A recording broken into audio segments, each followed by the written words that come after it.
মানুষ তার নিজের জীবনে একটা বড় অংশ কাটাই দিয়ে কি চিন্তা করে জানেন? যে সমাজের অন্য অন্য মানুষজন তাকে যেন ভালো বলে। সে এই উদ্দেশ্যে কাজ করে।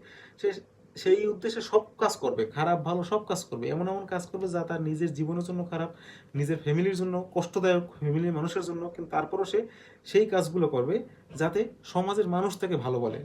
আশেপাশের মানুষ তার জন্য যেন পজিটিভ চিন্তা ভাবনা করে। এরকম পজিটিভ চিন্তা দিয়ে কি করে মানুষ? মরার পরে কি করে? জীবিত থাকতেই বা কি করে? আমার সম্পর্কে কে কি চিন্তা করবে, আর সেটাও যদি আমিই চিন্তা করি, তাহলে তারা কি চিন্তা করবে? তার চেয়ে ভালো তারা তাদের মতো চিন্তা করুক, আমি আমার মতো চিন্তা করি, আমি যেটাতে ভালো আছি সেটা করি। আমি যদি খারাপ থাকি কোথাও, তাহলে সেটাকে নিজেকে শোধরানোর চেষ্টা করি।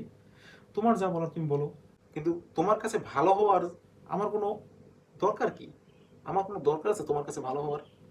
তোমার কাছে ভালো হইলে আমি কি এমন আদায় করে ফেলবো যে আমি সব কিছু জীবনে সব কিছু লাগাই দিয়া তোমার কাছে, অন্যের কাছে ভালো হইতে যাবো?